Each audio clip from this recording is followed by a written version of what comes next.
The hidden side of Hollywood. Hollywood's golden age looked perfect from the outside: dazzling premieres, glamorous stars, expensive gowns, and names that seemed larger than life.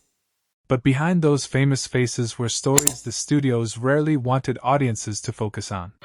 Some actors came from Jewish immigrant families. Some proudly carried that heritage with them, while others changed their names, softened their identities, or stayed quiet because Hollywood had powerful ideas about what a leading man or woman was supposed to look like. And then there were those who refused to let the industry define them. Their stories aren't simply about movies, they're about survival, ambition, discrimination, reinvention, and the courage to remain yourself. Today, we're looking at 20 Jewish background actors whose lives reveal a very different side of classic Hollywood.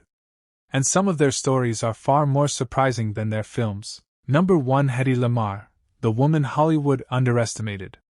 Hedy Lamarr seemed almost too perfect to be real.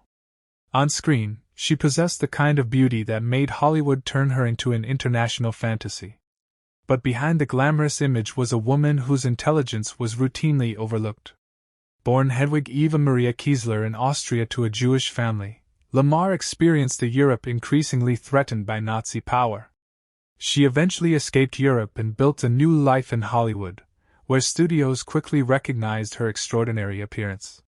She became famous as a symbol of elegance and beauty, but that image also became a trap. The industry wanted audiences to see Lamarr as beautiful, not necessarily brilliant. Yet away from the cameras, she was fascinated by technology and invention. During World War II, she worked with composer George Antheil on a frequency-hopping communication concept intended to make radio-controlled signals harder to interfere with. The idea was far ahead of its time. It didn't immediately receive the recognition it deserved, but decades later, the underlying principles became associated with technologies that helped shape modern wireless communication. That contrast makes Lamarr's story so fascinating. Hollywood celebrated her face while failing to fully appreciate her mind. She had survived upheaval in Europe, conquered American cinema, and secretly pursued ideas far beyond acting. Her life is a reminder that celebrity can sometimes hide a person's greatest talent rather than reveal it. And while Lamarr was underestimated because of her beauty, the next actor faced a very different battle, one involving his name, his identity, and the pressure to become someone Hollywood would accept. Number 2. Tony Curtis, the name he had to leave behind. Tony Curtis became one of Hollywood's most recognizable stars, but the man audiences knew as Tony Curtis was born Bernard Schwartz. He came from a Hungarian Jewish immigrant family and grew up in New York surrounded by financial hardship and family instability. His childhood wasn't the glamorous beginning you'd expect from someone who would eventually become a major movie star. Curtis learned early that survival required determination. He worked hard, pursued opportunities, and eventually made his way toward acting. But entering Hollywood meant more than simply proving he could perform. Like many actors from immigrant backgrounds, he encountered an industry obsessed with image. His original name was replaced with something that sounded more suitable for the Hollywood system. The transformation wasn't unusual for the period. Studios often believed audiences would respond more easily to names and appearances that fit a narrow American ideal. Curtis eventually became famous for his extraordinary looks, charisma, and versatility. He could play charming romantic characters, serious dramatic roles, and comedic parts with equal confidence. His performance in Some Like It Hot became one of his most celebrated achievements. But behind the polished image was someone who had complicated feelings about his past. The further Curtis traveled into Hollywood success, the more he reflected on what he had sacrificed to get there. His story shows that changing a name may seem like a small decision, but for an actor, a name can represent family, culture, and identity.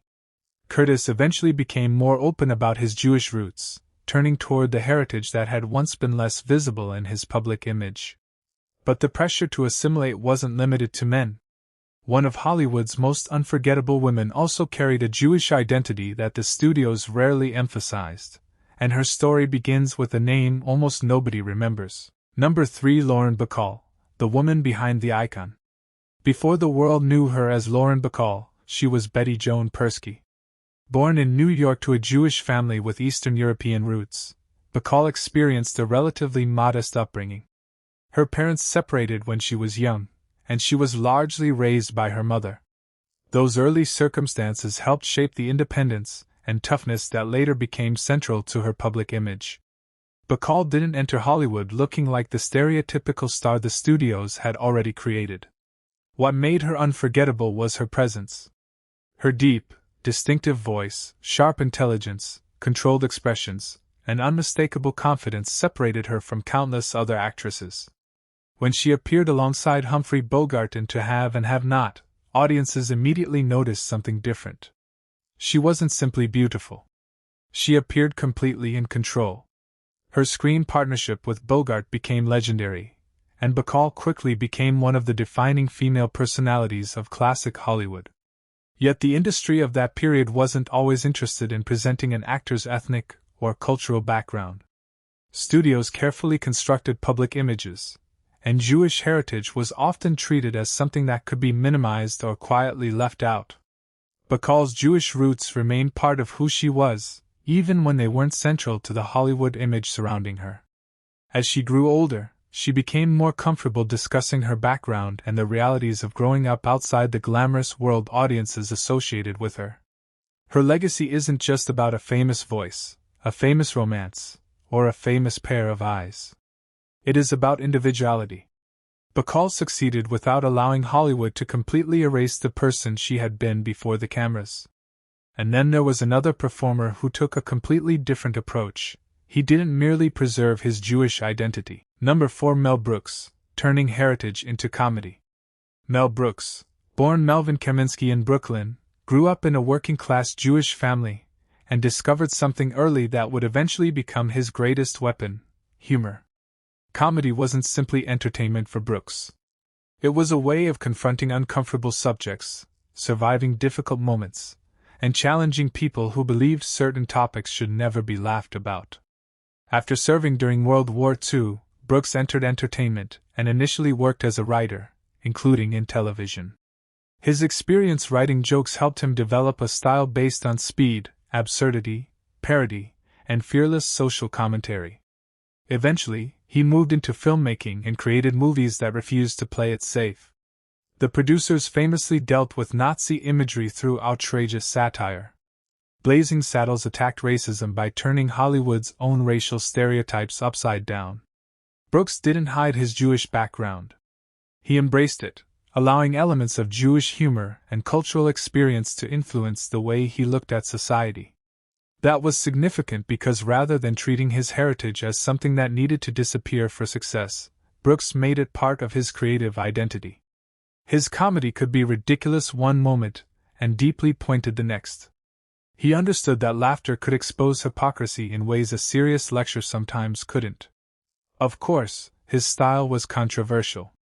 Some audiences loved the audacity while others considered his approach too provocative. But that's precisely what made Brooks important. He wasn't interested in making everyone comfortable. He wanted people to laugh, and sometimes realize afterward that the joke had forced them to think about something uncomfortable. And if Brooks used comedy to challenge society, another Jewish performer used comedy and performance to connect with millions of people through pure energy, music, and physical brilliance. Number 5. Danny Kaye, comedy with a purpose. Danny Kaye was born David Daniel Kaminsky to Ukrainian Jewish immigrants and became one of the most versatile entertainers of his generation. His greatest weapon wasn't traditional Hollywood toughness. It was speed. Kaye could deliver complicated lines at astonishing speed, perform physical comedy, sing, dance, and shift personalities almost instantly. He had the rare ability to make difficult performances look effortless. His career began in entertainment before he became a major film star. His background in live performance helped him develop the timing and confidence that later made his movies so distinctive. Films such as The Secret Life of Walter Mitty allowed audiences to see that Kaye was more than a comedian. He could combine humor with vulnerability, imagination, music, and genuine emotional warmth. But what makes his story especially interesting is what happened beyond Hollywood. Kaye remained connected to his Jewish heritage and eventually became deeply involved in humanitarian work. His role with UNICEF transformed his public image from entertainer to international advocate. He traveled, performed for charitable causes, and used his fame to draw attention to children and humanitarian needs around the world. That gives his career a different kind of meaning. He could have simply enjoyed the privileges that came with becoming a famous Hollywood entertainer. Instead, he used his celebrity for something larger. Kaye's story proves that the impact of a performer isn't always measured by box office numbers or awards. Sometimes it's measured by what they choose to do after the spotlight turns toward them. But while Kaye used his success to help others, another performer nearly lost everything when Hollywood's political climate turned against him. Number 6. Zero Mostel. The comeback Hollywood couldn't stop. Zero Mostel, born Samuel Joel Mostel in Brooklyn, possessed the kind of stage presence that could overwhelm an entire room. He was energetic, unpredictable, expressive, and fearless. Whether performing comedy or drama, Mostel had a gift for making audiences feel as though something explosive might happen at any second. His career grew through clubs, theater, and performance, and his Jewish background became increasingly important to the roles and characters he embraced. Then came one of the darkest periods in American entertainment history, the era of the Hollywood blacklist. Mostel was accused of political associations that attracted government scrutiny, and the resulting blacklist damaged his career. Work disappeared. Opportunities vanished. The financial and professional consequences were severe. For many performers, such a period could have ended everything. Mostel refused to let it. Instead of disappearing permanently, he rebuilt his career through theater. His return became one of the strongest examples of artistic resilience during the period. His performance in Fiddler on the Roof became particularly meaningful because the story itself revolved around Jewish family, tradition, identity, and survival. Mostel wasn't simply acting in a story connected to Jewish culture. His own experiences gave him an emotional connection to themes that audiences could feel. His comeback was more than a career recovery. It was a statement. Hollywood could take away his opportunities for a time, but it couldn't take away his talent. And the blacklist would affect another major Jewish actor as well, an actor whose career had been built on playing some of Hollywood's most intimidating characters. Number 7. Edward G. Robinson, the gangster who wasn't what he seemed. Edward G. Robinson was born Emanuel Goldenberg in Romania and came to the United States as a child. His early life was far removed from the polished world of Hollywood premieres. Like many immigrant families, his path involved adaptation, hard work, and the pursuit of a better future.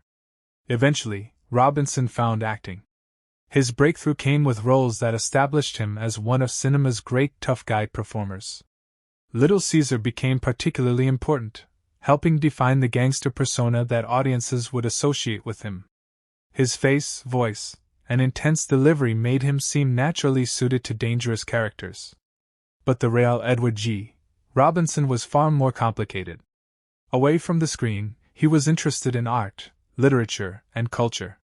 He was considered intelligent and sophisticated, a sharp contrast to the criminals he so often portrayed. Then the political climate of America changed.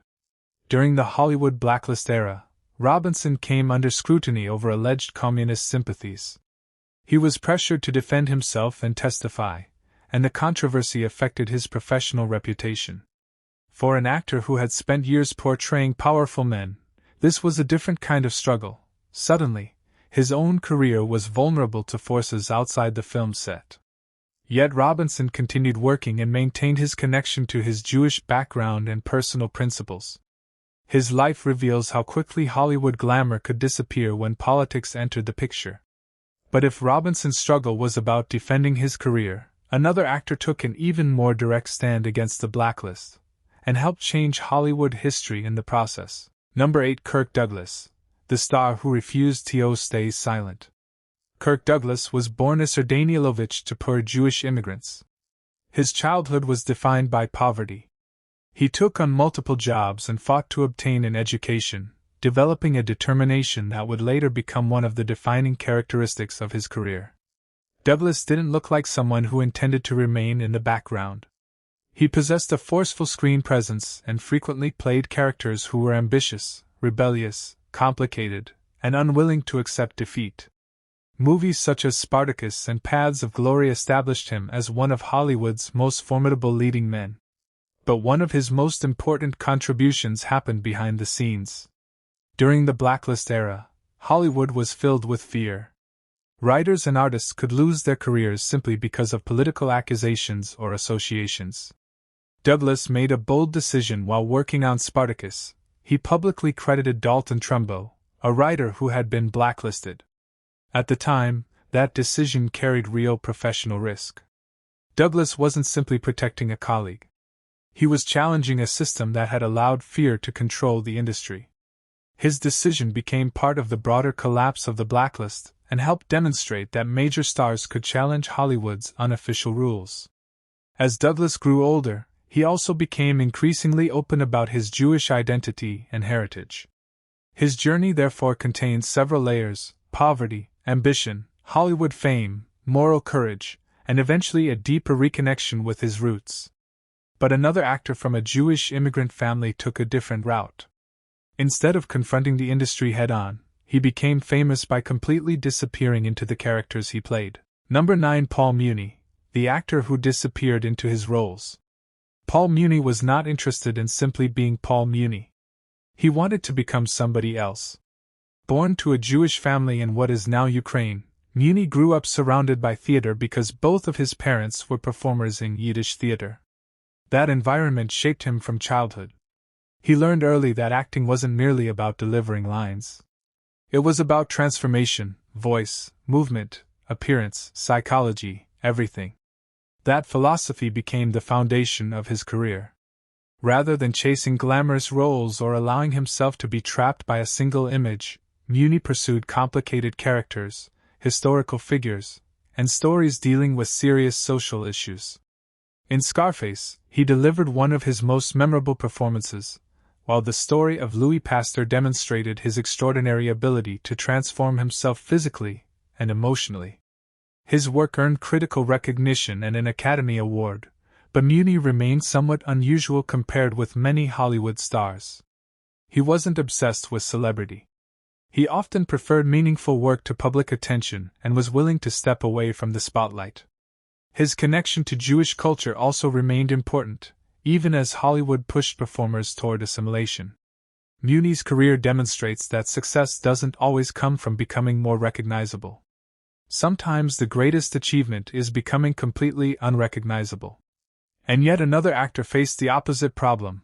Hollywood wanted audiences to see him as one thing, while his real personality and ambitions were far more complicated. Number 10. Gene Wilder, the quiet heart behind the laughter.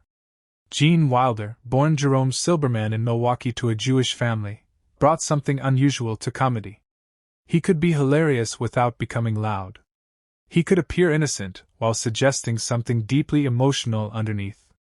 Wilder's interest in performance began early, and one of the most personal motivations behind his desire to make people laugh came from his relationship with his mother.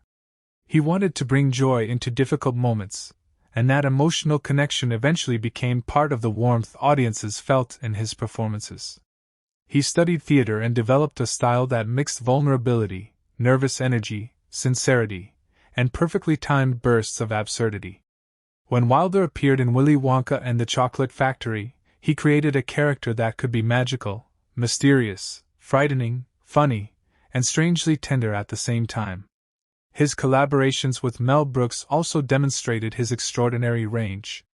Wilder could take ridiculous situations and make them emotionally believable. Unlike many Hollywood stars, he didn't seem consumed by celebrity. He preferred a quieter existence, and often kept his personal life away from the constant attention of the entertainment industry. His Jewish background was part of his identity and worldview, but he didn't reduce himself to it. Instead, he allowed his experiences to influence the humanity behind his performances. Wilder's career reminds us that some of Hollywood's most powerful actors weren't the loudest people in the room. Sometimes the actor who appears the most vulnerable is the one with the greatest control. And these stories are only part of a much larger picture. Behind them were many other Jewish actors whose names helped define an entire era of cinema, And the next part of this story reveals just how deeply immigrant identity, Jewish heritage, and Hollywood ambition were intertwined.